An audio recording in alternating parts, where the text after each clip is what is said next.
بسم اللہ والصلاة والسلام علی رسول اللہ صلی اللہ علیہ وآلہ وسلم۔ الصلاۃ والسلام علیک یا سیدی یا رسول اللہ وعلی آلک وصحبک یا نور اللہ۔ بے شمار درود پاک حضور پاک صلی اللہ علیہ وآلہ وسلم پر اور آپ کی آل پر۔ محترم سامعین و ناظرین، درود کی رحمت چینل میں ہم آپ کو خوش آمدید کہتے ہیں۔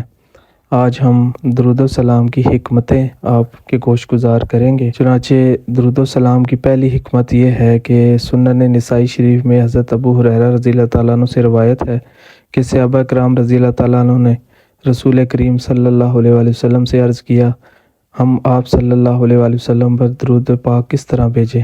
آپ صلی اللہ علیہ وآلہ وسلم نے درود ابراہیمی ارشاد فرمایا۔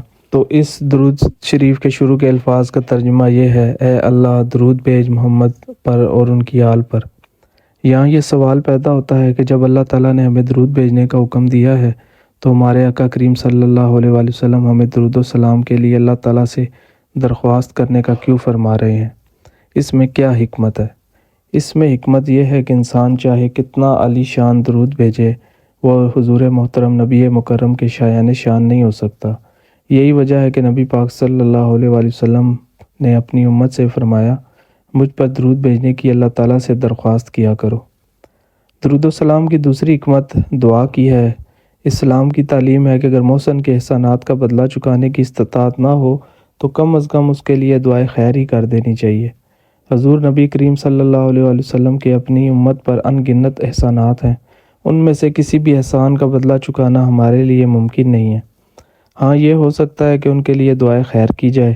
چنانچہ امت درود و سلام کی صورت میں اپنے آقا انعامدار رحمت کے تاجدار کے لیے دعائے خیر کرتی ہے۔ پس درود و سلام میں حضور نبی محترم صلی اللہ علیہ وآلہ وسلم کے لیے دعائے خیر کی حکمت پوشیدہ ہے۔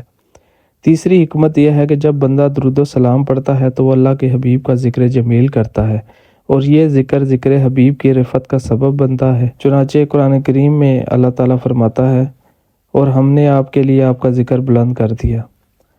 چوتھی حکمت یہ ہے کہ ارشاد باری تعالیٰ ہے، ایمان والو تم بھی ان پر یعنی نبی کریم صلی اللہ علیہ وآلہ وسلم پر درود اور خوب سلام بھیجا کرو۔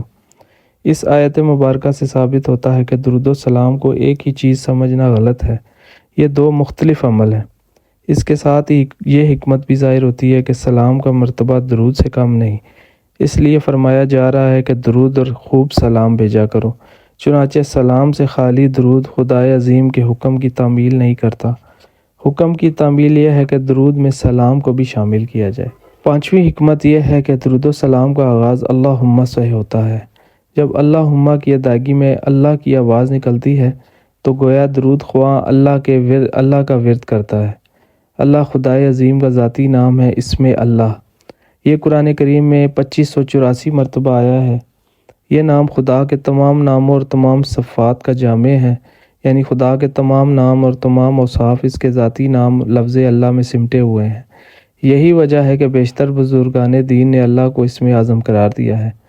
چنانچہ یہ کہنا بھیجانا ہوگا کہ جب درود خواہ درود کا آغاز اللہم سے کرتا ہے تو گویا وہ درود و سلام کا آغاز اسم اعظم سے کرتا ہے، اور درود و سلام کے ورد کے ساتھ ساتھ اسم اعظم کا بھی ورد کرتا ہے۔